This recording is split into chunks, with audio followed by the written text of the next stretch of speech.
up, y'all? Welcome back to my channel. I hope you guys are having a wonderful day.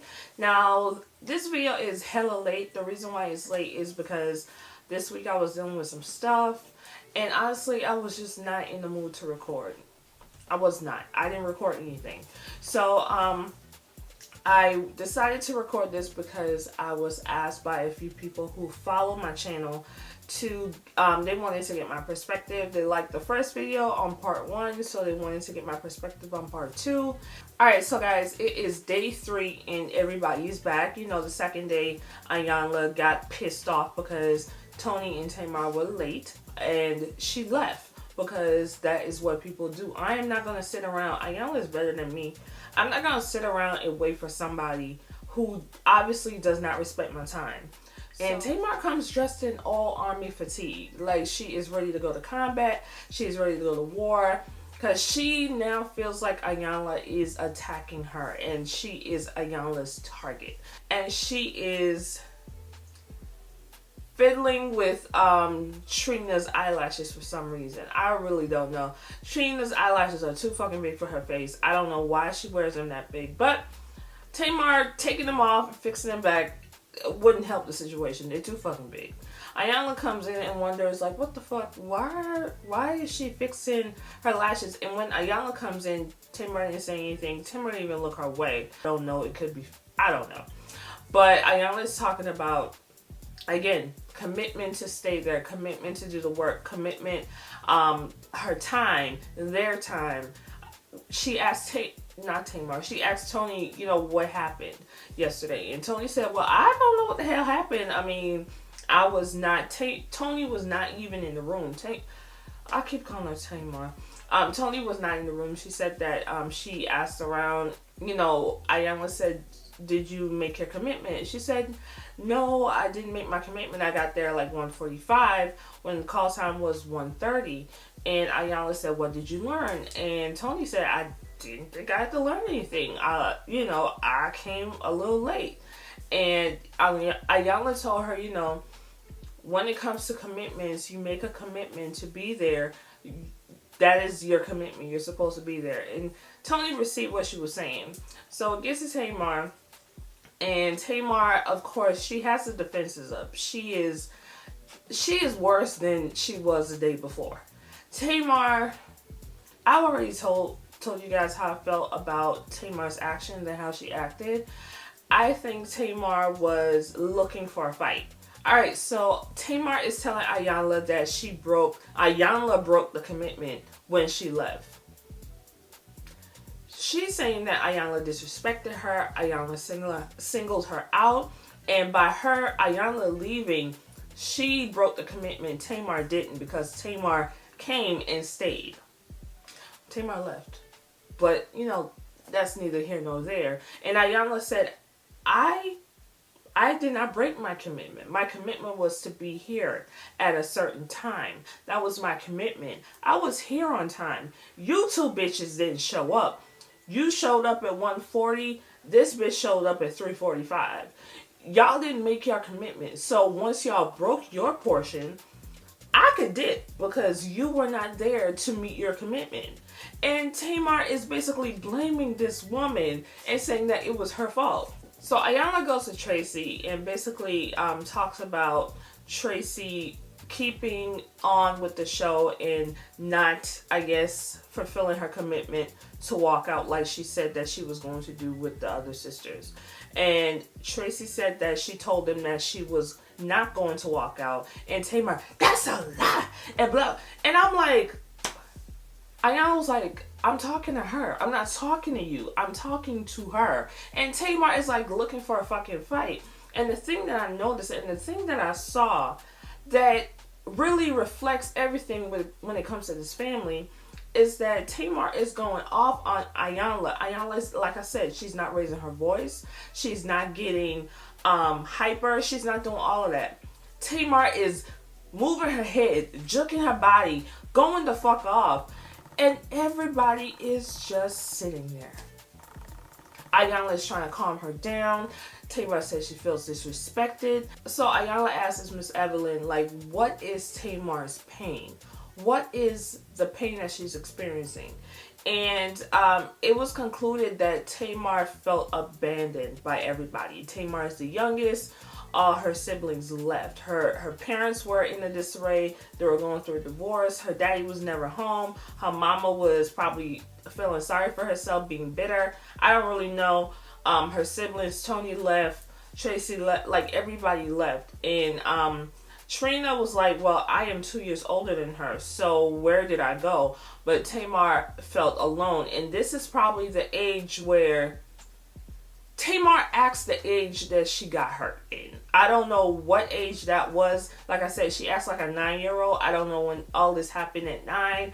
But I think mentally, she stopped growing mentally at 9 years old. That is why Tamar acts like a child. I'm not saying this to be offensive. I'm not saying it to shade her or anything like that. You have to admit that Tamar acts like she is a little girl. Okay, she acts like she's a little girl. And the fucked up thing is her family allows her to act like that. I don't know if they feel guilty because they were not there for her when she was younger. So she was able to act out and nobody said shit. The father did say that Tamar was allowed to do whatever.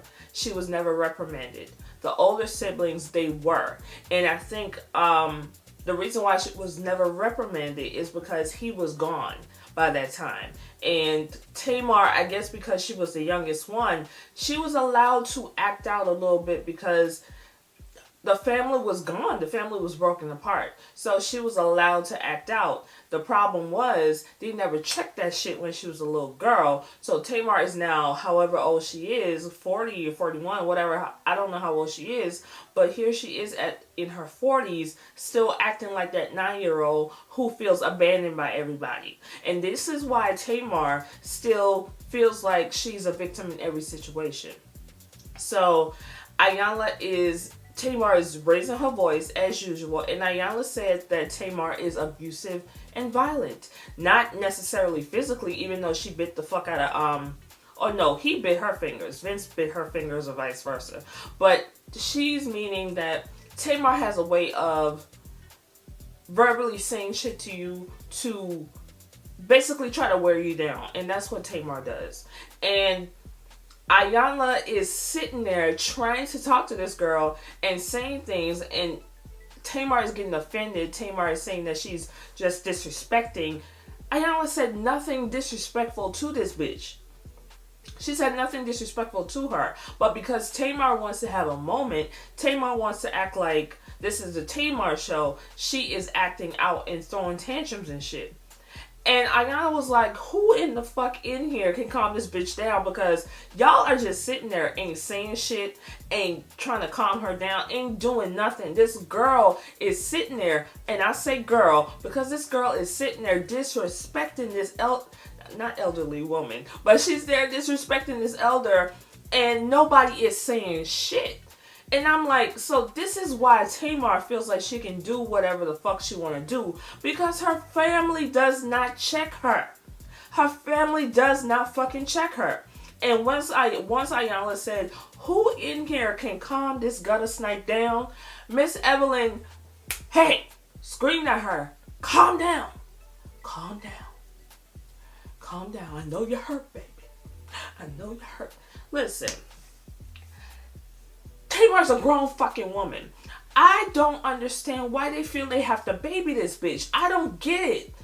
I don't get it. But if it was fucking Trina or one of them, they would not do that to her. But they baby this girl acting like she's still a fucking toddler or something. I don't get, and this is the issue. This is the issue, one of the issues within this family. They treat her like she's still a child.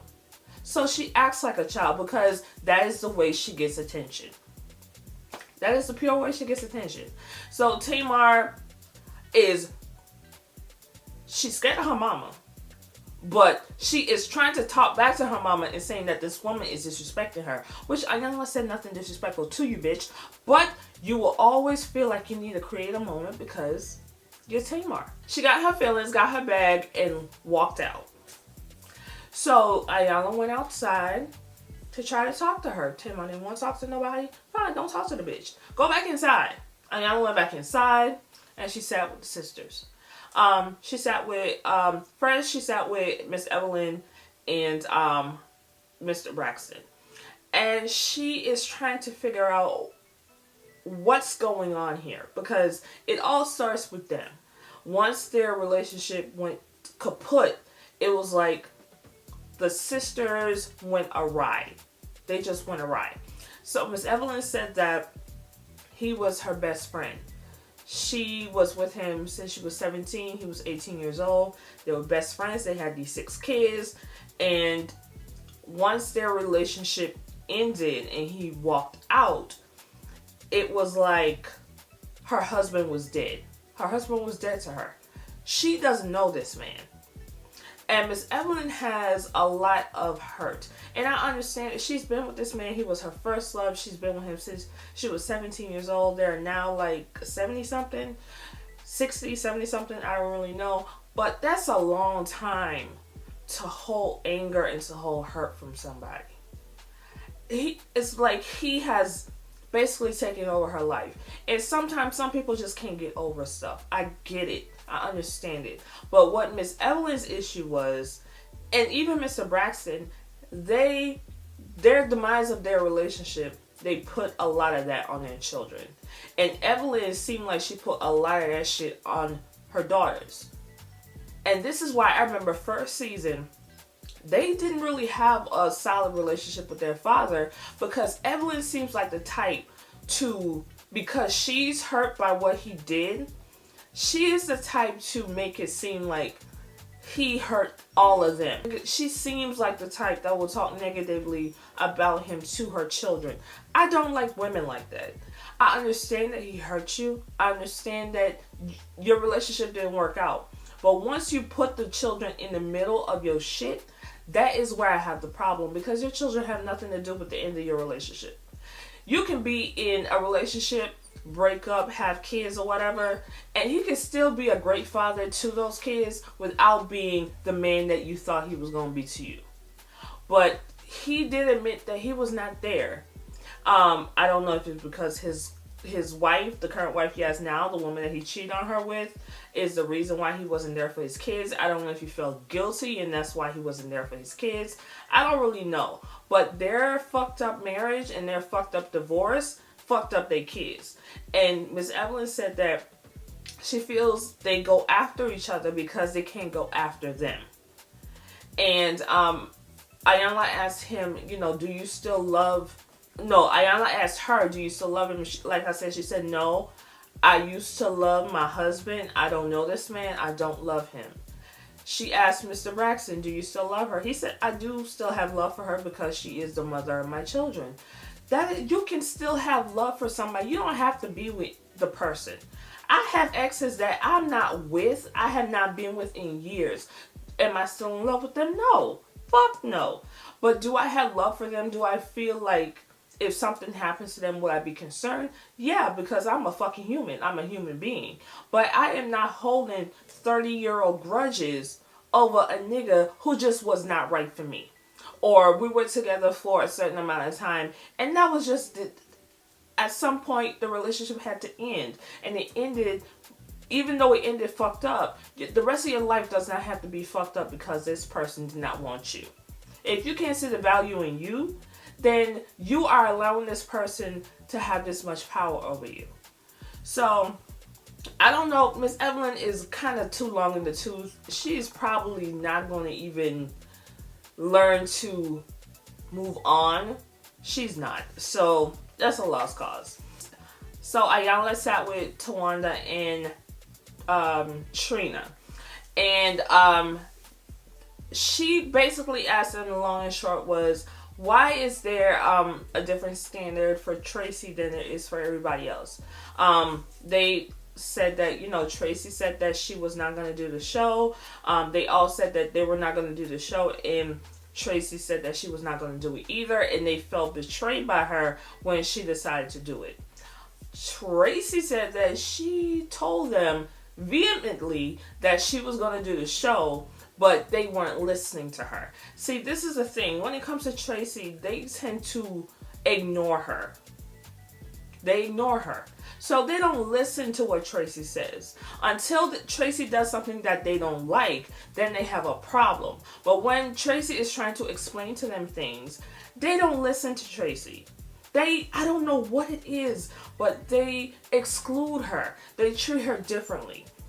So, Tawanda and Trina they felt like she, fucked them over because they weren't a united front. But Ayanna said, okay, Tamar was allowed to go do the show with Vince. Toni was allowed to go do movies and her music. So why is it different for Tracy? Why is everyone allowed to do their side things, but Tracy can't do anything? If it's not what you want Tracy to do, she can't do it. And I think at that moment they realized, well, yeah, we do treat her a little differently. It's not fair. Tracy had nothing. Okay, Tamar sings, right? Tamar has her husband or ex-husband or whatever the case. They got a whole spinoff. Toni does her stuff. Trina has her bar chicks thing. Tawanda does plays, whatever Tawanda do. I think she was in a play. I don't really fucking know. But they have their side hustles. They have their extracurricular activities. Tracy, from what I know, Tracy had nothing else other than this show. This is where her money was coming from. Tracy just dropped an album. I have the album downloaded. It's a cute album. Not enough for me to go up for. I don't even think anybody even listens to it. I don't really know. But Tracy really had nothing else. Okay? And they walking off, even though they have other projects that makes them money, Tracy didn't have any of that. So to me, that was pretty selfish for them to get upset with her for her wanting to continue working. But this is their pattern. This is how they are. They treat her differently. Tracy can't do what the other sisters do for whatever reason. I don't know if they're still upset with her because she did get pregnant when they were about to be signed. I don't really know. And in retaliation, they didn't want her, with them while she was... I don't really know. I don't know. But they treat her differently. And until Ayanna said that, they didn't realize it. They didn't realize it for whatever reason. Alright, so Ayanna sits with Toni. And Toni has always been the most reserved one, in my opinion. She doesn't really say much to me. But yeah, so she sat with Toni, and Toni said that because she was the oldest, she basically has to be responsible for her siblings. Her father was always at work. He was never there. The mom, I don't know if she was working. I don't really know, but she was dealing with her own stuff. So Toni was always... No, she said her mom got into an accident and she was in the hospital for a long time. So Toni had to be the parent. And it weighed a lot on her, especially as the older sibling. I'm the older sibling, and you have to constantly look out for your younger sibling, especially when you're growing up. You are like the second parent or third parent. You are like the next parent to the parent. So it does put a lot of pressure on the oldest child to be the parent to the younger kids. And she said that she was constantly responsible for them and if it wasn't for her family, she would have been further along. Because Toni said, I love my family, but I don't like them. I don't like them at all. I don't like any of them. Any of them. She said, if they weren't my family, I would not be friends with these people. Toni has dealt with so much when it comes to them. Toni was the singer, she was the celebrity, she was this, and she always had to... Her parents seemed like the type that, okay, you doing this, but you gotta take your sisters with you. This is why her sisters were her backup singers, because she always felt like she had to take her siblings with her. She couldn't celebrate her fame by herself. Her sisters had to be there with her. And doing this show, when this show came into inception, I felt like Toni was doing it for her sisters. Because Toni really didn't need to be on reality TV. Let's get that straight. Toni didn't need this show, but her sisters did. So I think Toni has always had to do things to satisfy her sisters and never really herself. So the family gets together. They're sitting at a table with white linen, white plates, all that stuff. Ayanla kind of sits down and asks them, like, what do you confess? And everybody had a confession about themselves and their the family and everything like that. And Tony said that, you know, the same thing she told Ayanla, if they weren't my family, I wouldn't be friends with these people. And Trina thought that Tony didn't mean it. She just said it because of the current situation. No, boo, Tony don't like y'all. Tony does not like y'all. She did not say that because of the situation. She said it because she does not like y'all. Okay?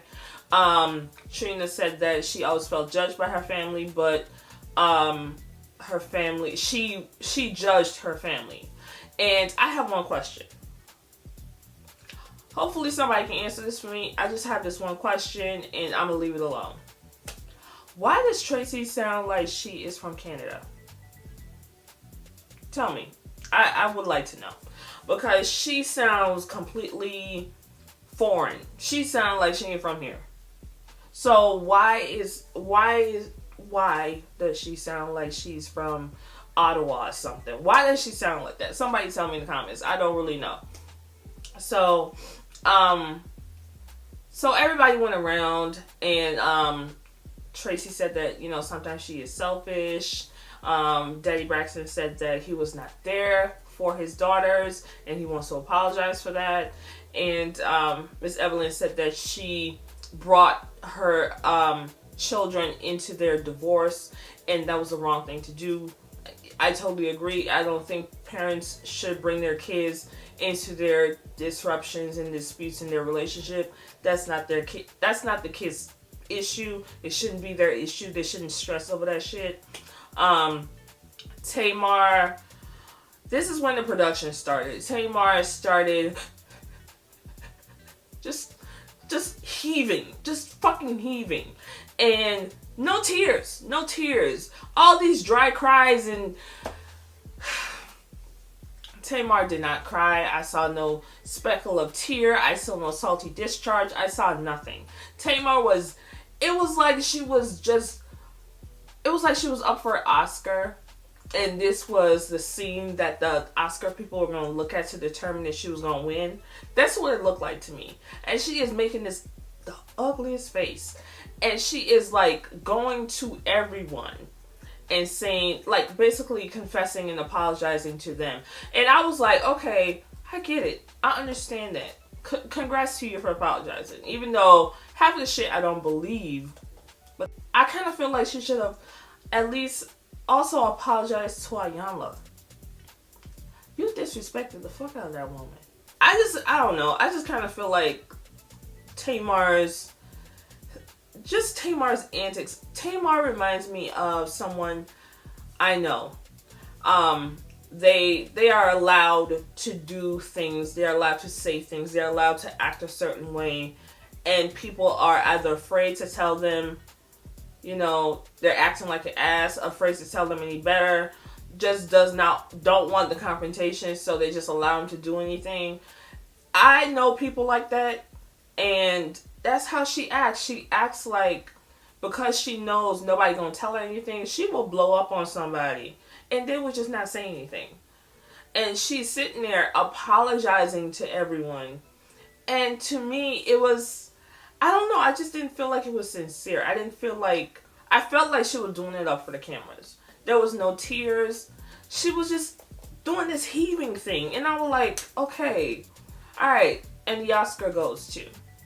And I'm wondering, okay, this whole thing about the molestation that she experienced as a child, and she went on the internet blasting Ayanla because Ayanla brought this up. Did they cut it or something? When did they film this table scene in relation to the molestation thing? Because if the molestation thing was the last scene, then okay, you seem kind of calm that she brought up molestation and you were sitting at a table heaving and dry coughing and dry heaving to all your family apologizing. When did this happen? Or did it happen the way you said it happened? I don't know what happened to that part, or they cut it. I don't really know what happened, or I don't know. Did Tamar imagine this out of her mind? Because I remember Tamar, when she went on Wendy, she said her best friend knew and her man knew, her new Nigerian man. Okay, so somebody told Ayanla. So if it wasn't your man and your best friend, one of your siblings or your parent knew and told Ayanla. So why you getting mad at Ayanla, I really don't know. I don't know. I didn't see the scene. But what happened to that? What happened to that scene? This whole big thing about this molestation thing. What happened to that? And when was this table scene filmed? It just, if it was filmed last, if this was the last scene, if it was filmed last, then this molestation thing either did not happen or it didn't happen the way she said it did. I don't really know. And I think a lot of shit about Tamar, but crazy is not one of them. I don't think she's crazy. So what happened to that? I don't know. I just found it like, okay, this whole build up for this molestation thing, what happened to it? I ain't seen nothing. I don't know. Anyways, that was my take on part 2 of the Braxton Family Values with Ayanla Vanzant. And like I said, I know this is late. I'm so sorry. I really didn't know if I was going to film this, but you know, I decided to do it. It is like 2 o'clock in the morning. I am tired, so I'm going to bed. But before I do not forget to subscribe. Do not forget to thumbs up this video. And do not forget to check out my website, justbeher.com. I have a 20% off sale going on. This is one of the shirts I have. It's a brand new shirt, actually. So this is one of the shirts I got going on. But yeah, check out the website. The link is below. And I will talk to you guys in my next video. Bye.